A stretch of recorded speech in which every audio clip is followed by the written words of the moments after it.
Welcome back to the Republic Brothers Podcast. I'm Mike, and he's Matt, and this is episode 19.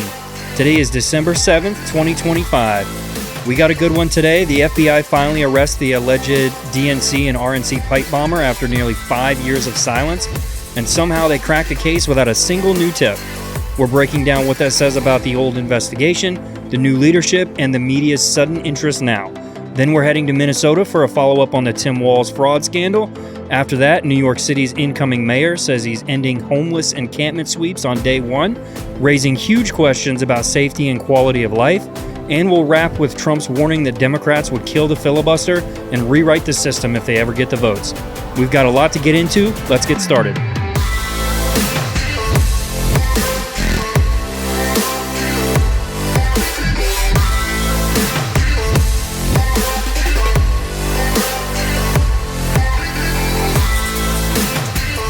All right, let's start the show with something that's been bothering a lot of people, and honestly, rightfully so. After nearly 5 years of silence, the case of the DNC and RNC pipe bomber suddenly roars back to life, and within weeks, the FBI announces they've found their guy. No new tips, no dramatic breakthrough, just a fresh set of eyes under new leadership, and boom, case solved. The Virginia man charged with planting pipe bombs at the headquarters of the Democratic and Republican National Committees on the eve of January 6th, confessed to the crime on Thursday afternoon. Brian Cole Jr., 30 years old, out of Woodbridge, Virginia, made his initial appearance in D.C. federal court Friday afternoon and was formally arraigned on charges of transporting explosives across state lines with intent to kill, injure and cause damage, and attempted malicious destruction by means of explosive materials. His detention hearing has been set for December 15th. Investigators arrested Cole and say he placed the viable explosives outside the headquarters of America's two main political parties on the night of January 5th, 2021. The devices were not found for 17 hours. Cole's arrest followed a re-examination of the case led by FBI Deputy Director Dan Bongino. Federal investigators did not use any new outside tips to nab the suspect, who has eluded police for nearly 5 years. FBI Director Kash Patel told the Post on Thursday, quote, "Our team re-examined the case from the ground up after the previous leadership spent 4 years with no success. We engineered this investigation, built the evidentiary trail, and executed the search warrants that finally brought this individual into custody." So, Matt, I got some questions about this. How does a federal investigation take nearly 5 years to identify someone who allegedly planted explosives outside two major political party headquarters? What exactly was the previous FBI leadership doing for 4 years if no new outside tips were needed to solve this? Yeah, I find this very interesting. Clearly, the evidence was there. There was a $500,000 reward for anyone with new information that led to an arrest in this case. Nobody provided new information, so the evidence was there. The Biden DOJ said it was hard to figure out who the suspect was because he was wearing a mask when he committed the crime, which is just ridiculous. There are cameras everywhere, and they could easily have looked to see where he came from or where he went. How did he get there would be another massive clue. It's a bit shocking that it took 5 years to get here, and it took something like a month for a new team looking at the evidence to solve the case. It would not be that difficult to figure out where he came from and where he went. We said that on the episode where we first brought this up, that there were cameras everywhere in D.C. Like, how could they not find them? To me, this looks like the problem wasn't a lack of clues. It was a lack of competence or a lack of will. Either they didn't want to find him before or they couldn't. Yeah, and we look at all of this, and as you mentioned, we said it should not be that hard to figure out who it is. I don't mean any disrespect to the suspect in this case, but it is insane to me to think that a 25-year-old without a degree in criminal justice who understands how investigations work would somehow be able to travel across the country and commit heinous crimes which appear to be politically motivated without leaving a single trace of evidence. Now it's pretty clear that the evidence was left and incompetence or evil stepped in and avoided the arrest. So what do we think here? Did the re-examination uncover mistakes, incompetence, or intentional neglect in the last investigation? Well, I would hope we get an investigation into what went wrong here. It was clearly the people running the show. I always believe that when something is down to evil or incompetence, it is always incompetence until proven otherwise. Most people don't have bad intentions, regardless of their political party. We know most people don't have bad intentions, but we know that many more simply aren't good at their jobs. Now, the other part of that you said was neglect. That's an interesting possibility. It is possible that the investigators in the Biden DOJ saw enough evidence that this wasn't a right-wing nut job that would have painted Trump in a negative light. So they just decided to move on to find something that would damage Trump. And while that would be partially neglect and partial evil, it is certainly possible. But we should absolutely get an investigation to figure out why this happened and why it went the way it did. Yeah, it sure looks like something went wrong. You don't solve a 5-year-old case without a single new tip unless the original investigators either missed something major or they just didn't bother to look deeply enough. When a new team can come in, recheck the same evidence, and immediately build a trail that leads to an arrest, that tells me the problem wasn't the difficulty of the case, it was the people running it. I would be curious in this investigation if the people who originally looked at it even looked at cameras from the surrounding area to try and track where he came from, where he went, or how he got there. You're telling me if I gave you a license plate number, you couldn't at least figure out where the car came from? Maybe it was a rental, but the rental company probably could tell you where the car was, who rented it, and when it was rented.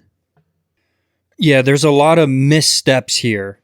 The other interesting thing, why did the mainstream media go silent about this pipe bomber story for years? Then suddenly it pops up again, and a few weeks later, it's solved. That's an interesting point you bring up. And given the track record of most media outlets, it probably didn't fit the narrative they wanted. It goes back to the evil or incompetence topic I just said. But we have a lot of history with the media kind of showing their colors. Most of the media, CNN, MSNBC, CBS, ABC, you name it, have shown themselves to be members of the Democrat Party. Fox News is basically a member of the Republican Party, and they echo whatever talking points the political party they follow want. And in particular with the left, we see it time and time again. The media is supposed to report the news and share the facts with people so they can form their own opinions. That's simply not the case anymore. CBS News, right when this story came out, said the suspect was a white man, and Jake Tapper at CNN said it was a white man, which it clearly wasn't. Many decades ago, the media would have brought this story up regularly until we got answers. That's just simply not the case anymore. We really don't have any media who do the job that they're supposed to do, which is be fair, honest, and report the news. We don't have that anymore. It's funny, too. The other thing they said about this guy was that he thought that the 2020 election was stolen. So that led everybody online to go, oh, well, he's a MAGA nut. He's a MAGA nut. Now, as it turns out, not even close. The media completely dropped this story because it didn't fit the narrative, just like you said. Well, I hate to say it, but political violence is one-sided, and it is the left. It's not the right. More than 50%, a majority of Democrats surveyed, said political violence was okay. How is that acceptable? Well, the simple reality is the left have been parroting that words are violence, and therefore, if words are violence, you can meet violence with violence. And their version of violence is guns, bombs, arson, you name it. That's why we see this. I'm sure we'll have more on that later. We want to do a follow-up on a topic from last episode, and that is the fraud scandal in Minnesota. What makes this story stand out isn't just the criminal history, it's the photos and the connections that are circulating online. an illegal immigrant from Somalia with a long rap sheet for fraud and apparent ties to Democratic politicians in Minnesota, including Governor Tim Walz and Representative Ilhan Omar, was arrested Friday as part of Donald Trump's immigration crackdown. Abdul Dahir Ibrahim was taken into custody by Immigration and Customs Enforcement agents and is being held at the McCook ICE facility in Nebraska. Ibrahim has an extensive criminal history and has had removal orders against him since 2004. Prior to entering the U.S., Ibrahim was convicted of asylum and welfare fraud in Canada. The Somali national was also busted for providing false information to police and driving without a valid license in Dakota County, Minnesota in 2002. Ibrahim was fined and sentenced to a year of probation in that case. He accumulated 12 traffic or parking citations while in the U.S., and during this period was photographed with several high-profile politicians in Minnesota, including Tim Walz and Ilhan Omar. DHS has shared images of him posing with Walz and Omar, and the DHS post was captioned, "Criminal illegal alien Abdul Dahir Ibrahim has been linked to Minnesota's top sanctuary politicians." He was convicted in Canada for asylum and welfare fraud prior to his entry into the United States, and on April 3rd, 2004, an immigration judge ordered him removed, citing the significant amount of fraud associated with him. So, Matt, how does someone with fraud convictions before entering the U.S. get admitted at all? How exactly will probably never be answered. But large government, large quantities of people entering the country, and the government known to be slow and inefficient, and some will fall through the cracks. I looked up the immigration numbers for that time, and we averaged about 1.5 million people coming into the country, both legal and illegal. How do you reasonably vet that many people coming in to settle in your country? It's either that or someone in the government knew him or had connections to him and passed him through the system. Odds are he just fell through the cracks, but when you consider not every country makes someone's convictions public knowledge, he may have come here with us not knowing he had fraud and welfare convictions on him. What I don't understand is, why was the 2004 deportation order completely ignored and then unenforced for 2 decades? Well, given how many known encounters we have that he's had with law enforcement over the last 20 years, it likely was just unenforced. We know many states have sanctuary policies where police are simply not allowed to ask about immigration status, and local and state governments don't report anything to the federal government on those. It was Minnesota, so this was most likely just a lack of enforcement because political leadership put the policies in place to not enforce that part of federal law. Yeah, it clearly just wasn't enforced because of the part of the country that they were in. So, what do you think about these photos? These photos with Walz and Omar, are they simply the kind of pictures politicians take with thousands of their constituents? Or do these photos matter and tell us a story? Yes, these pictures really do matter.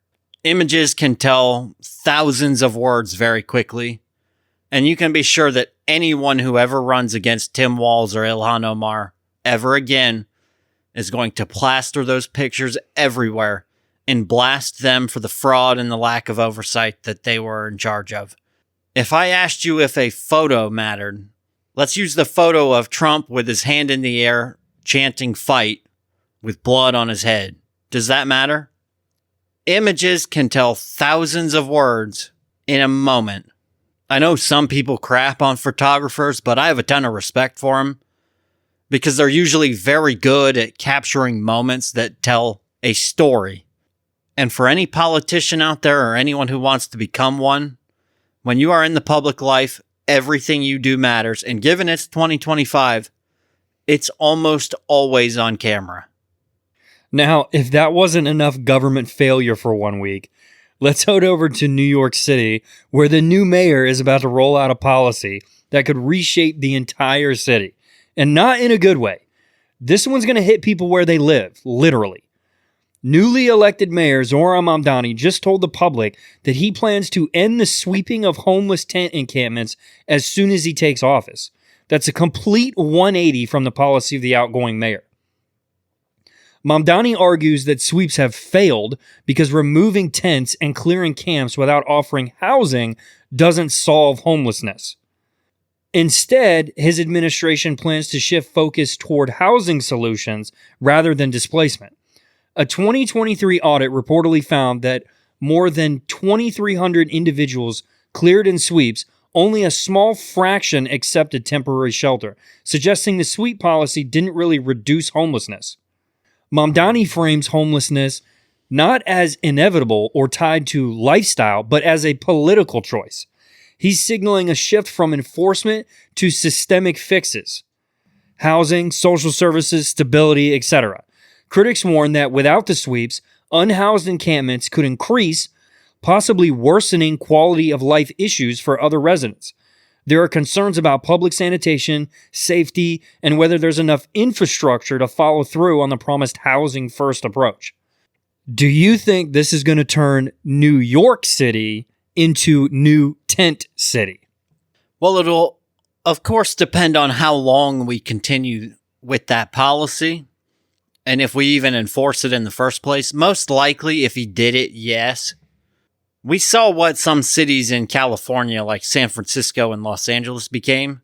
It will result in the city becoming less safe. It will also negatively impact local businesses who depend on people coming from the area to the business. You have a family. Would you go to a restaurant if you knew you'd have to step over needles on your way there? Or when you got there, there was a good chance you would be harassed by homeless people? I will go to a different gas station if I pull up to a gas station and I see a homeless dude walking around asking people for money. I will literally drive to the next gas station just so that they don't have to ask me and I don't have to say no, because most of the time you tell them, no, man, I don't have any cash, or sorry, and they start calling you names. That's just a slight problem, though, right? Of course, you could be sitting in the restaurant minding your own business, but your daughter gets to try and eat while she watches someone outside doing drugs. You signing out for that or no? Nope. You mentioned that 2023 audit, which mentioned that a small fraction accepted housing, even for temporary status.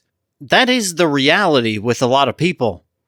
It shows that a lot of this is not policy, but when you look at Zohran Mamdani's policies, they're going to make it worse. He wants to freeze rent prices, which incentivizes the owners of these rent-controlled buildings to stop putting money into them. It ultimately leads to more vacancies, which lead to higher prices for everyone, and it doesn't solve the housing crisis.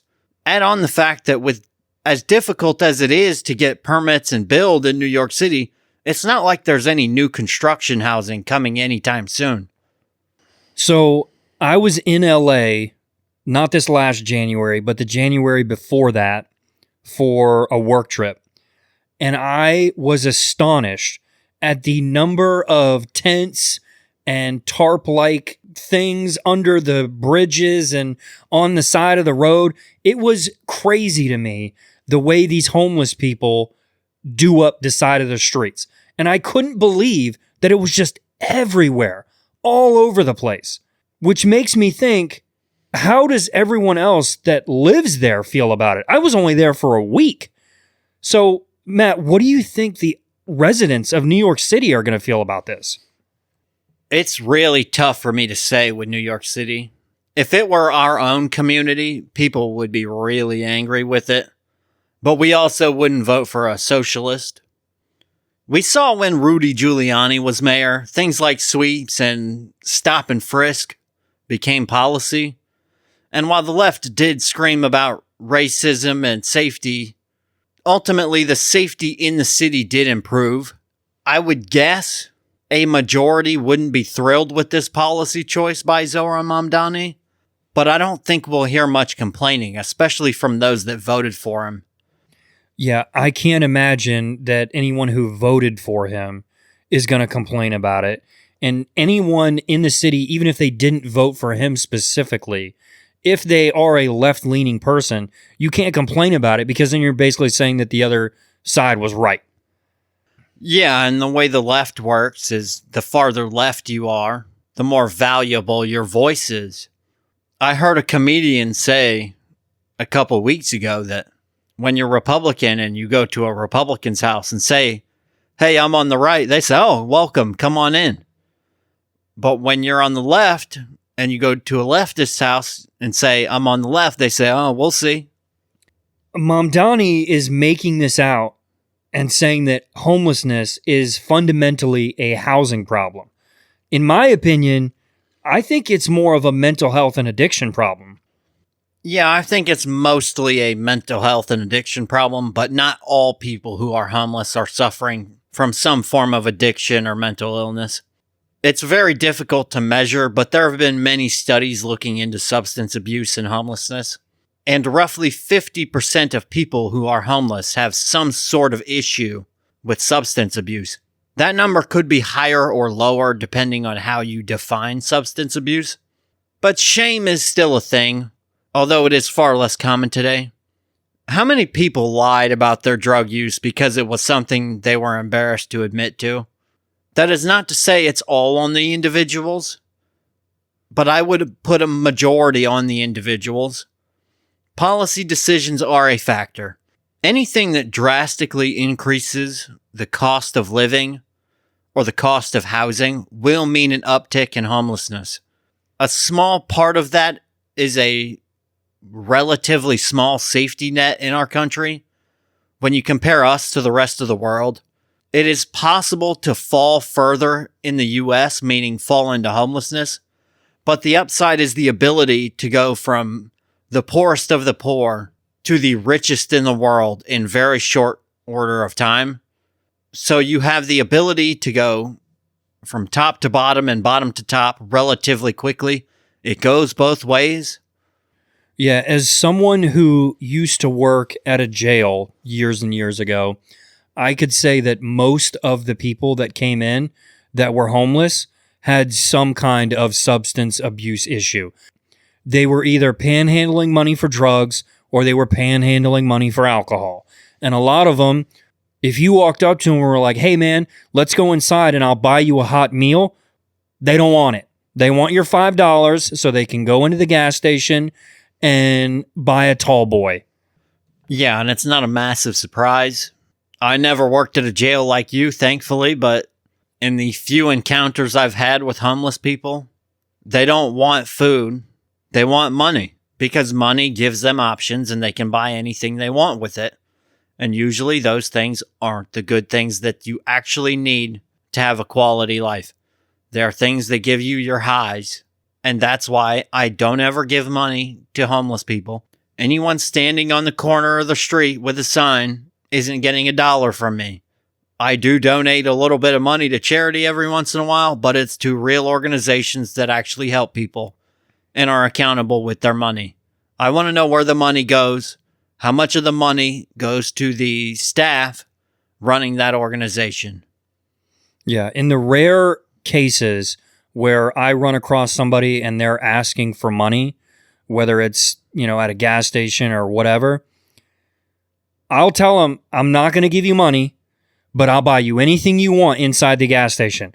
I'll buy you a drink, I'll buy you a protein bar or a hot dog, but I'm not going to give you the money." And then if they say, "Nah, I'm good," then I know I made the right choice. If they're like, "Yeah, that's fine. I'll take a soda and a hot dog." Okay, fine. It's $5. I'm fine with that. And at least that way I know they're not going to go spend it on alcohol or go buy drugs somewhere else and just further the cycle. I've thought about carrying some job applications to McDonald's around with me so that next time somebody asks for help, I can hand them a job application. All right, let's talk about the filibuster because Donald Trump made some pretty blunt comments this week about what he thinks about Democrats and what they'll do if they ever get the chance to kill it. Trump is warning that if Democrats terminate the filibuster, they're not just going to pass a few bills. He says they'll fundamentally rewrite the structure of the country. We're talking about Supreme Court expansion, one-party rule through simple majority power, sweeping legislation Republicans would never be able to block, and a complete reshaping of how the Senate checks the executive branch. He claims Democrats want to pack the Supreme Court with as many as 21 justices. Simple majority rule would let them pass sweeping reforms with zero input from Republicans. He says the filibuster is the last structural safeguard preventing one-party rule. With no filibuster, whichever party holds 51 votes can redesign the entire system. So, is Trump right that Democrats would immediately pack the Supreme Court if the filibuster disappeared? I find it very interesting that this topic has come up so quickly after we just had a conversation about the filibuster. And do you remember when I said that if Republicans got rid of the filibuster, it would come back to bite them? Because that's what J.D. Vance said we should do. The reason we have it is so that one side can't enact a policy that essentially can't be revoked. We saw that with Obamacare, when the Republicans tried to revoke it with a new law, but a judge determined the law was determined to be illegal. But since the revocation law was also illegal, Obamacare couldn't be revoked. Yeah, I think you're right. I think they absolutely would. Democrats have already openly talked about expanding the Supreme Court. The only thing stopping them right now is the filibuster. If that 60-vote firewall comes down, court packing would be the very first move because it reshapes everything downstream. Elections, legislation, executive power, the whole ecosystem. They wouldn't even have to pretend it's about balance or fairness. With a simple majority, they can add as many justices as they want and lock in their ideology for decades. I don't think Trump is fear-mongering here. I think he's stating the obvious. And we've talked about George Soros on this podcast before. If you pack the Supreme Court, you get the viewpoint you want regardless of what the law is. The law doesn't need to change if you're just not going to enforce the law. That's why George Soros has spent so much time and money getting very far left liberal DAs elected. What the laws are don't matter if the judge isn't going to enforce those laws.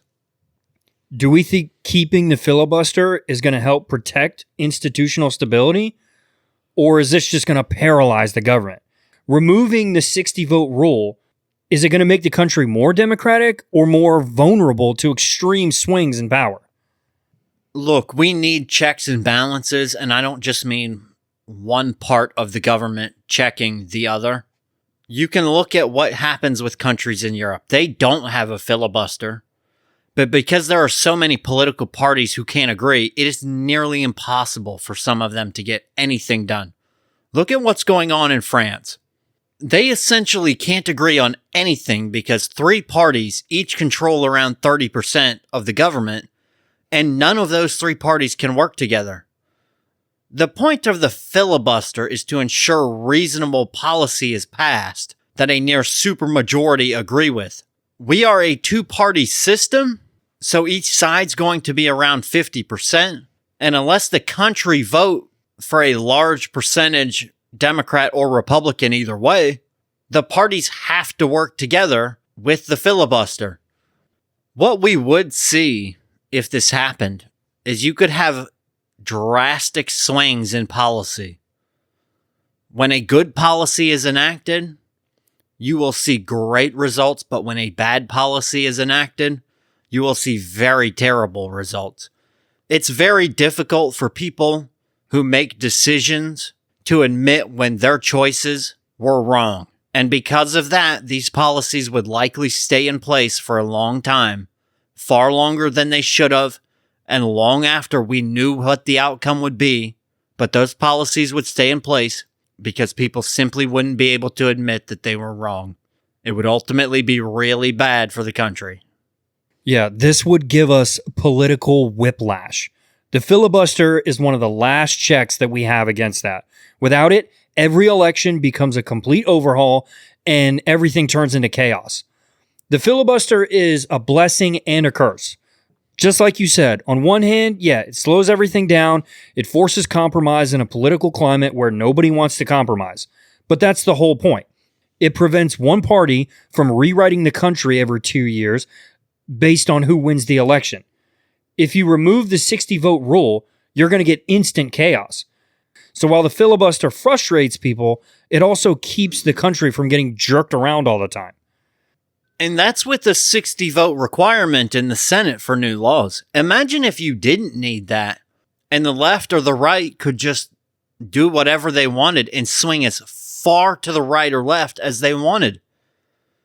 If you think we take big swings now, when a new president comes in, or you see new control over the House or the Senate, imagine how enormous the swing would be if there were no checks on what they could do from the other side, when the other side only had a simple majority. Just like I said before, with a simple majority rule, everything would swing way left or way right every time we had a change of the majority. While I would love for Trump and the Republicans to do all the things I believe in and want, I also don't want the consequences when power shifts in the other direction. Well, I don't know if I'd love to see all of Trump's policies enacted with no checks, but most likely it would be much like the House. Whichever side had the simple majority would have all of the control. And that ultimately would be very bad for Republicans because it's far harder to get all of the Republicans in line than it is the Democrats. Now, I think you and I would both agree, as a country, we are not in a great place right now. We're a very divided country that doesn't really agree on much. We can't agree on what a woman is. And that isn't a massive surprise given the two-party system we have. But each system has its ups and downs, and this is one of them. We've seen examples of one-party rule in this country, i.e. California. Would that be better for the country? Would you want to see Democrat policies across the board for everything? I certainly wouldn't. The simple reality is when you look at the country, most of the places doing the best have a divided government because each side is held responsible for their own actions. You typically see that best in blue cities that are in deep red states. Just look at how many big cities in red states do very, very well. Now, you really don't ever see big red cities in blue states. That doesn't work because the policies of the states don't allow it to. Well, Matt, let's wrap things up here for today. Let's get into our blind ranking. We're going to go ahead and do the same topic we did last time. I really like that one. We're going to do cities you'd most want to live in. We spent a lot of time doing the states, so we're going to do the cities again. So I'm going to kick things off for you here with Myrtle Beach, South Carolina. 1. Okay. Next up, you got Buffalo, New York. Buffalo, New York. 12. It's freezing cold. Ridiculous taxes. No, thank you. So you're going 5? Is there anything lower than 5? All right. Next up, you got Des Moines, Iowa. Not bad on the taxes. The weather kind of sucks. Cost of living's not terrible. I'm going to put that 3. 3, okay. Next up, you got Roanoke, Virginia. Oh. Put myself in a spot here. Yep, you got 2 and 4 left. Virginia is relatively blue. Without any research, I don't know exactly what the tax rate is in Virginia. I know it's not great. It's not like a Florida or Texas income level. I'm going to take the chance and put it 4. Putting Roanoke at 4, okay. And in your number 2 spot, you have Savannah, Georgia. Yeah, got that one right. Yep. Nailed it. Good job. All right, what do you got for me? All right, your turn now. We're starting off with Atlanta, Georgia. Ugh, geesh. I don't want anything to do with Atlanta. I'm going to put Atlanta at 4. You're going 4, okay. Mm-hmm. Next up, you have Omaha, Nebraska. Omaha, Nebraska. What else is going to come, though? All right, I'm going to put Omaha at 2. Going number 2, all right. Your next city is New Orleans, Louisiana. Okay, so I have 1, 3, and 5 left. Yep, 1, 3, and 5. I'm going to gamble. I'm going to put New Orleans at 3. You're going number 3? Mm-hmm. Well, your gamble has absolutely failed. Uh-oh. Next up, Portland, Oregon. 5. I mean, I have to go 5 there. Oh, But the last one's worse, isn't it? I would argue yes. Minneapolis, Minnesota. I was going to say, let me guess before you said it. Oh, man, that's terrible. And Minneapolis is your number 1. Yep, I got bamboozled. I knew when you put Atlanta at 4, you are in a bad spot. Yeah. All right. Well, better luck next time. That's it for episode 19 of the Republic Brothers podcast. Leave us a comment if there's anything you want to hear about in the next episode. Make sure to follow us on social media. Leave us a rating, subscribe, share with a friend. Thanks for tuning in. See you next time.